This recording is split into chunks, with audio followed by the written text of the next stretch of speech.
Hello बच्चों, आप लोग कैसे हो। आशा करता हूँ आप लोग बहुत अच्छे होंगे और स्वस्थ होंगे।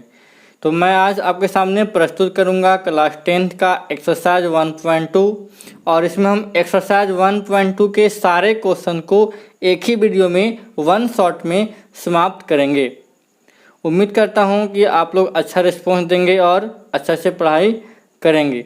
चलिए शुरू करते हैं वन बाय वन। लेकिन शुरू करने से पहले यदि आप हमारे पिछले वीडियो को यदि आप नहीं देखे हैं तो उसे आप देख लें, ताकि और अच्छा से समझ में आ जाए और उसको आप तैयारी कर सकते हैं। और बेसिक अगर नहीं देखें उसको भी देख लीजिए, क्योंकि बेसिक के बिना कुछ हो नहीं सकता है। चलिए शुरू करते हैं। आपके सामने एक्सरसाइज 1.2 का क्वेश्चन नंबर 1 कहता क्या है, सो सुनिए। अभाज्य गुणनखंडों के गुणनफल के रूप में लिखें। मतलब इसमें कहता क्या है कि क्वेश्चन को सिर्फ अभाज्य गुणनखंड करना है और सिर्फ गुणनफल के रूप में लिखना है। अभाज्य गुणनखंड के बारे में आप पीछे से ही पढ़ते आ रहे हो, 8-9 से ही पढ़ते आ रहे हो। यहाँ भी वही चीज़ है, ये बेसिक है और आसान है, सबके लिए आसान है जो पढ़ के आ रहे हैं और जिसको समझ में आता है। जिसको नहीं समझ में आता है उसका तो कुछ नहीं हो सकता है। चलिए शुरू करते हैं। पहला क्वेश्चन है आपके सामने 140, बोल रहा है इसका अभाज्य गुणनखंड करना है। तो हमने कहा क्या, अभाज्य गुणनखंड करने का मतलब हुआ कि संख्या को अभाज्य जो संख्या दिया रहेगा उसको अभाज्य संख्या से भगा देना है। तो अभाज्य संख्या कौन कौन होता है, 2, 3, 5, 7, 11, 13, 17, 19 ऐसे बढ़ेगा। तो सबसे पहले ट्राई करेंगे 2 से, 2 से नहीं जाएगा तो 3 से, 3 से नहीं जाएगा तो 5 से, ऐसे बढ़ते जाएंगे। जब तक 2 से जाएगा तब तक 2 से ही देंगे। हमारे पास 140 है, 2 से भगा दिए 70, ये 2 से जा रहा है 35 बार में, फिर 5 से जाएगा 7 बार में। मतलब इसका जो गुणनफल हो जाएगा 2 गुने 2 गुने 5 गुने 7, ये इसका हो जाएगा आंसर। यही हो गया अभाज्य गुणनखंड के गुणनफल के रूप में। उसी प्रकार से दूसरा है 156, 2 से जाएगा 78 बार में, 2 से जाएगा 39 बार में, 3 से जाएगा 13 बार में। तो इसका लिख दिए गुणनफल के रूप में 2 गुने 2 गुने 3 गुने 13, ये हो गया इसका आंसर। क्वेश्चन नंबर आपके सामने तीसरा है 3825, मतलब 3825, 5 से जाएगा 765 बार में, 5 से जाएगा 153 बार में, 3 से जाएगा 51 बार में और 3 से जाएगा 17 बार में। मतलब इसका जो गुणनफल हो गया 5 गुने 5 गुने 3 गुने 3 गुने 17। उसी प्रकार से चौथा है 5005, 5 से देंगे 1 हर एक बार में, 7 से देंगे 143 बार में, फिर 11 से देंगे 13 बार में। इसका जो गुणनफल हो जाएगा कितना हो जाएगा, 5 गुने 7 गुने 11 गुने 13, ये इसका हो जाएगा आंसर गुणनफल के रूप में। क्वेश्चन नंबर 5वां है, पहला का 5वां है आपके सामने 7429, मतलब 7429, 17 से देंगे 437 बार में और 19 से देंगे 23 बार में। तो क्या हो गया 17 गुने 19 और गुने 23, ये इसका हो गया आंसर। तो एक क्वेश्चन नंबर पहला था, इसमें 5 क्वेश्चन थे एक्सरसाइज 1.2 का, और आसान है, कोई दिक्कत नहीं होगी। क्वेश्चन नंबर आपके सामने दूसरा है 1.2 का, कहता है पूर्णांकों के निम्नलिखित युग्मों के HCF और LCM ज्ञात कीजिए तथा इसकी जांच कीजिए कि क्या दो संख्याओं का गुणनफल उसका HCF और LCM के बराबर है या नहीं। तो आपके सामने पहला क्वेश्चन है 2691, दूसरा है 510 92 और तीसरा है 336 और 54। चलिए शुरू करते हैं। पहले नंबर क्या करता है, इसका हम निकालते हैं HCF और इसका निकालते हैं LCM, ठीक है। तो पहले नंबर हम क्या करेंगे, दोनों का अभाज्य गुणनखंड करेंगे। तो हमने क्या किया, 26 का अभाज्य गुणनखंड किया 2 से 13 बार में कंप्लीट, 91 को 7 से 13 बार में कंप्लीट, ये हो गया अभाज्य गुणनखंड। इसको हम लिख दिए गुणनफल के रूप में, इसको क्या कर दिए गुणनफल के रूप में लिख दिए। अब हमको करना क्या, इसका निकालना HCF। तो HCF हम बताए थे कि बेसिक जो बताए थे, आप उसका देख सकते हैं वीडियो पीछे, कि जो कॉमन मिलेगा उसमें छोटी घात को लेना है। क्या लेना है? छोटी घात का गुणनफल लेंगे तो HCF निकलेगा। तो देखिए दोनों के जो यहाँ पे हमने गुणनफल लिखा है, इन दोनों में 13 मिल रहा है कि नहीं? और दोनों का घात बराबर है तो इसका आंसर हो जाएगा 13। बाकी कुछ नहीं मिल रहा है तो सही आंसर क्या हो जाएगा? 13। और LCM निकालेंगे, LCM तो हमने बताया है कि जो कॉमन मिलेगा उसमें बड़ा घात लेंगे, नहीं मिलेगा उसको गुना कर देंगे। तो इसमें 2 नहीं मिल रहा है 2 लिख देंगे, 7 नहीं मिल रहा है 7 लिख देंगे, 13 मिल रहा है तो दोनों में शामिल है उसको लिखेंगे, एक को लिखेंगे। ठीक है, अब दोनों को जब गुना करेंगे 7 दूनी 14 और 14 गुना 13 करेंगे तो 182 आता है। समझ में आया? तो हो गया HCF और LCM। अब जांच करना है तो LCM गुने HCF बराबर A गुने B। तो LCM कितना आया? 182, HCF कितना आया? 13, और इसका A और B कितना है? तो A का मान है 26 और B का मान है 91। ठीक है, तो ये पहला लाइन कंप्लीट हो गया। अब इसमें क्या है? गुना कर दो। जब गुना करेंगे तो कितना आता है? दोनों का 2366। इसका मतलब हमारा आंसर सही है। कोई बात, कोई दिक्कत नहीं। क्वेश्चन नंबर दूसरा है 510 और 92। तो सबसे पहले दोनों का अभाज्य गुणनखंड करेंगे। हाँ सर कर लिया अभाज्य गुणनखंड, देख सकते हैं। और इसमें क्या करेंगे? इसको गुणनफल के रूप में भी लिख लेना है। और गुणनफल के रूप में लिखने के बाद पहले घात में लिखो। तो इसमें तो घात नहीं लिखाएगा, जैस का तैस वैसे लिखाएगा। इसमें लिखाएगा तो 2 के पावर 2 और गुने 23। ठीक है, उसके बाद हमको निकालना है HCF। तो इसका जो HCF होगा कॉमन में छोटा घात, तो 2 मिल रहा है इसमें 2 मिल रहा है, तो इसमें कॉमन क्या मिल रहा है? 2 मिल रहा है। 3 नहीं है, 5 नहीं, 17 नहीं, 23 नहीं, बाकी सिर्फ 2 है। तो इसका क्या हो जाएगा? 2 इसका HCF हो जाएगा। और LCM निकालेंगे तो LCM में जो कॉमन मिलेगा उसका बड़ा घात लेंगे। तो 2 मिल रहा है, 2 का बड़ा घात 2। उसके बाद 3 नहीं मिल रहा है तो 3 लिख देंगे, 5 नहीं मिल रहा है 5 लिख देंगे, 17 नहीं मिल रहा है 17 लिख देंगे, और 23 नहीं मिल रहा है तो 23 लिख देंगे। अब गुना करेंगे, 2 दूनी 4 × 12, 12 × 25 60, 60 गुने 17 और गुने 23। इसको गुना करो। अब इसको गुना करेंगे तो कितना आएगा? आप यहाँ पे लिख सकते हो। तो इसको गुना करेंगे तो कितना आ जाएगा? 23,460 आ जाएगा गुना करने के बाद। अब हम क्या करें? जांच करेंगे तो LCM जो आया उसको पुट कर दिए, HCF जो आया उसको पुट कर दिए, और दोनों को जब गुना करेंगे कितना आएगा? 46,920। इसमें A का मान 510 है और B का मान 92 है। दोनों गुना करेंगे तो कितना आएगा? 46,920। इसका मतलब हमारा आंसर सही है। तो ऐसे हमको क्या करना है? HCF LCM निकालना है, और जांच करने के लिए बोलेगा तो ऐसे ही जांच कर देना है। ठीक है, क्वेश्चन नंबर आपके सामने 3 है, 336 और 54। तो क्या करेंगे? देखो सबसे सिंपल जवाब, सबसे पहले निकालना है अभाज्य गुणनखंड। इसका भी निकालेंगे अभाज्य गुणनखंड। अब गुणनफल के रूप में लिख देंगे।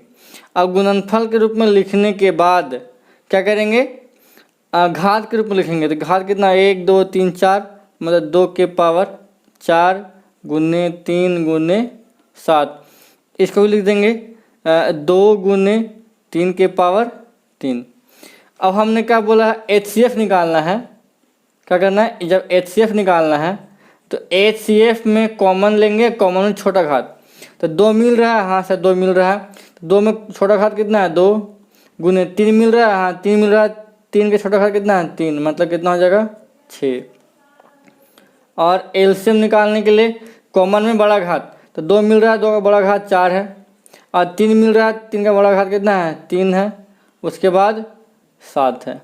अब गुना करो, 2 दूनी 4, 4 दूनी 8 दूनी 16, 16 गुने 3 × 9 = 27 गुने 7।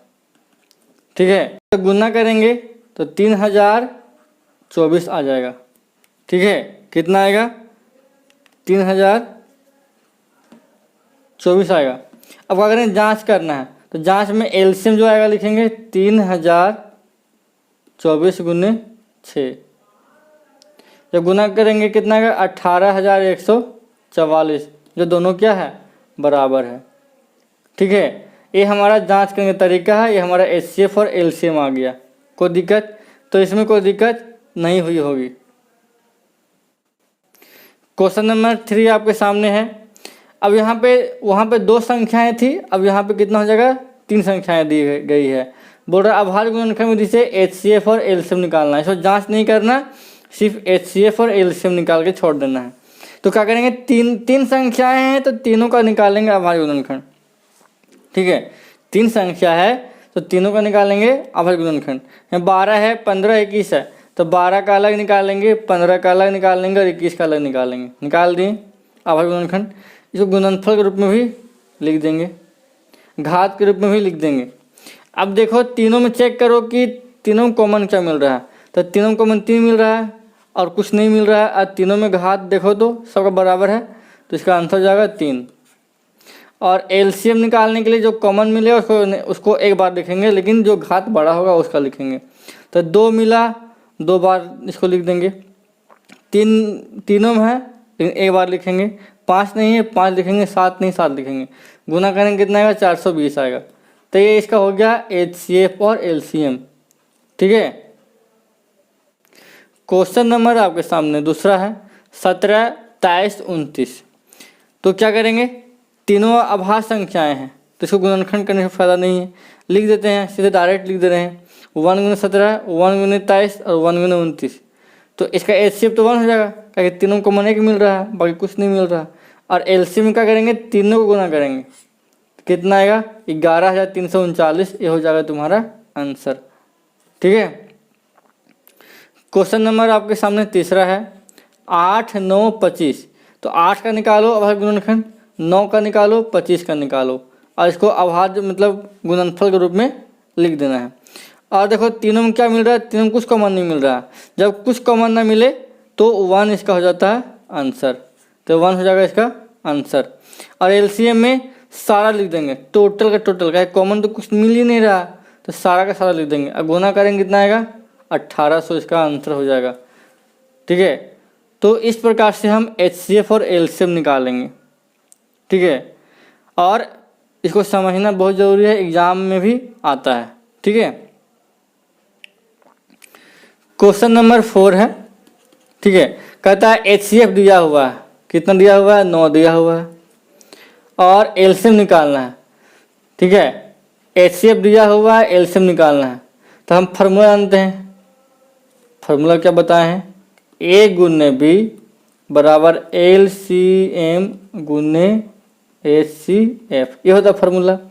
हमारे पास A का मान कितना है, A बराबर 306 और B बराबर कितना है, 657। तो हमने कहा कि इस फार्मूला को लिखा और A का मान, B का मान पुट किया, HCF का मान 9 पुट किया, LCM का मान निकालना है। अब LCM को छोड़ दिया, इसको 9 गुना था, भागम कर दिए। अब 9 से काटेंगे कितना बार हो जाएगा, 34 बार में कटा।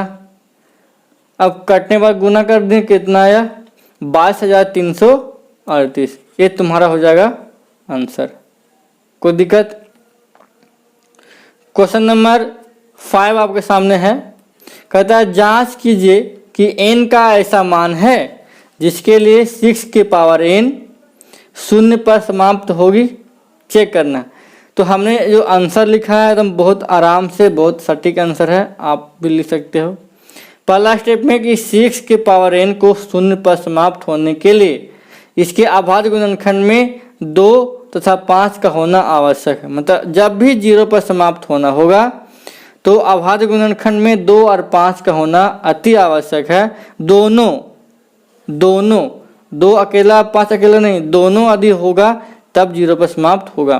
तो यहाँ देखो, जब 6 का अभाज्य गुणनखंड करेंगे कितना होगा, 2 से 2 3 6, मतलब यहाँ 6 का अभाज्य गुणनखंड 2 गुने 3 हो रहा है, लेकिन इसमें 5 शामिल नहीं है, असंभव ही नहीं है, 5 होगा भी नहीं। अतः हम कह सकते हैं कि 6 के पावर n का 0 पर समाप्त होना संभव नहीं है, क्योंकि 5 शामिल नहीं है। यदि 5 शामिल रहता तो 0 पर समाप्त हो जाता। ये तुम्हारा हो जाएगा आंसर। कोई दिक्कत? आसान है। क्वेश्चन नंबर 6 आपके सामने है इस प्रकार से। व्याख्या करें कि 7 गुने 11 गुने 13 प्लस 13 और 7 गुने 6 गुने 5 गुने 4 गुने 3 गुने 2 गुने 1 प्लस 5 भाज्य संख्याएं कैसे है चेक करना है तो कैसे है। तो हमने क्या किया, देखो यहाँ पे 13 मिल रहा है, यहाँ पे 13 मिल रहा है, तो क्या किया 13 को कॉमन निकाल दिए, बाकी जो बचा उसको हमने लिख लिया। आया बात समझ में, 13 को कॉमन निकाले बाकी लिख दिए। अब गुना कर दें कितना है 78, ऐसा गुना किए तो कितना आया 1014। और यदि ये भाज्य है, यदि ये अभाज्य होता तो इसका गुणनखंड कितना होता 1 और 1014 सिर्फ होता, लेकिन इन दोनों के अलावे दो और एक्स्ट्रा मतलब आ गया है संख्या। इसका मतलब क्या हो गया, ये भाज्य संख्या हो गया। अभाज्य रहता तो 1 और स्वयं के अलावा किसी से भागा नहीं लगता, लेकिन भाज्य है तो 1 और स्वयं के अलावा दो संख्या इसमें और अलग से आ रहा है। इसका मतलब ये क्या हो गया, इसके दो फैक्टर मतलब ज़्यादा हो गया, तो ये क्या हो गया भाज्य संख्या हो गया। इसके साथ दूसरा में देखो 7 गुने 6 गुने 5 गुने 4 गुने 3 गुने 2 गुने 1 प्लस 5। देखो 5 यहाँ भी है, ठीक है, 5 यहाँ भी है, 5 यहाँ भी है, कॉमन निकाल लिए, बाकी जो बचा सो इसमें लिख दिए। गुना करेंगे कितना 1009 आया, अब गुना करेंगे कितना आएगा 5045। तो इसके दो फैक्टर हैं, 1 और स्वयं के अलावे दो एक्स्ट्रा फैक्टर आ गए, ठीक है। इसका मतलब क्या हो गया कि ये क्या है भाज्य संख्या, तो हम कह सकते हैं कि ये दोनों भाज्य हैं क्योंकि इनके 2 से अधिक गुणनखंड हैं, 2 से ज़्यादा गुणनखंड हो गए हैं, इसीलिए क्या हो गया भाज्य संख्या हो गया। समझ में आया, कोई दिक्कत नहीं। और this is the last question of this exercise. किसी खेल के मैदान के चारों ओर एक वृत्ताकार पथ है, मतलब बोल रहा है एक मैदान के चारों ओर एक वृत्ताकार पथ है। इस मैदान का एक चक्कर लगाने में सोनिया को 18 मिनट का समय लगता है और रवि को 12 मिनट का समय लगता है। तो मान लीजिए कि वे दोनों एक ही स्थान और एक ही समय पर प्रारंभ करता है दौड़ना, तो पुनः प्रारंभिक स्थान पर कब मिलेगा, कितना मिनट के बाद मिलेगा। तो सिंपल तरीका बता दे रहे हैं, दोनों का निकालो अभाज्य गुणनखंड और इसका निकाल दो एलसीएम, का निकाल दो एलसीएम। तो एलसीएम कितना आया 36 मिनट, ठीक है, यही तुम्हारा आंसर हो जाएगा। मतलब अभाज्य गुणनखंड करेंगे और उसका निकाल देंगे एलसीएम और जो आएगा तुम्हारा आंसर हो जाएगा, ठीक है।